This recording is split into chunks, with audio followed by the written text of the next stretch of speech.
Hi, it's January 17th. This is the BAM Weekly Muni Market Update here with David Young from BAM's Capital Markets Desk. David coming to us from our office in San Francisco. I'm in the New York headquarters at BAM Mutual. David, thanks for taking some time this week. Thanks for having me, Mike. So a very full slate of economic data as well as some macro news. Let's go over the headlines there and then we'll talk about how they impacted the market. Sure. So, the market was highly anticipating some of the economic data. We saw PPI come in softer than expected. We saw a 0.2% increase month over month versus a 0.4% month over month anticipated increase. And then on a year over year basis, we saw plus 3.3% versus a expected plus 3.5%. We got that news on Tuesday and the market was still relatively stable. And then Wednesday, we got the core CPI print. That was also a bit softer than anticipated. Core CPI excludes the food and gas, which are, relatively volatile items. And that was actually the first time we saw the metric reflect a decrease in the price growth. And then more broadly, there was some macroeconomic news or global news that also supported the story of moderating risks to the marketplace. So moving over to the Treasury market, how did that respond? Yeah, so, again, Trump announced a gradual hike in tariffs on foreign goods, and then there was also a ceasefire in Gaza.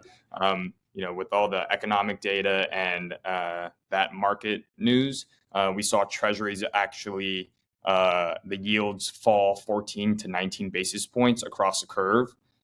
With respect to Munis, though, BVAL actually underperformed. We only saw 1 to 5 basis point cuts across the curve, and ultimately, what we see there is just higher ratios.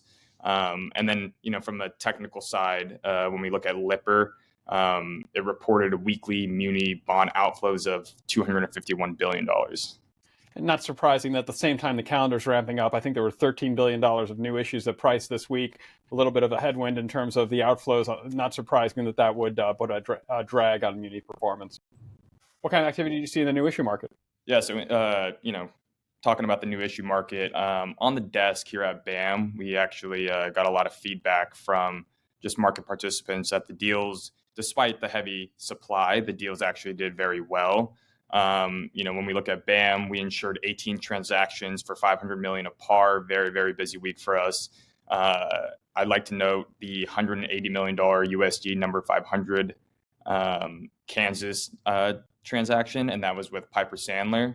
There was a $99 million South Jersey transaction that was with RBC, and the feedback there was that deal was heavily oversubscribed. And then lastly, I'd like to mention the $43 million Portage Public Schools in Michigan.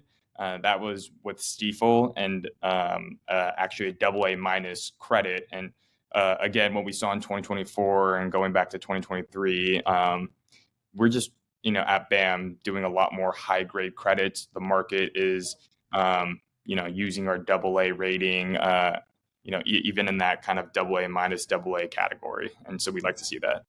And certainly, while this week's economic news and headlines are a little bit benign, the setup for 2025 is that people think there may be a little more credit risk in the marketplace. So it also not surprising that the range of credits eligible for insurance, where insurance makes sense for the issuer, is going to be expanding. Well, thanks for your time this week, David. We'll talk to you soon. Thanks, Mike.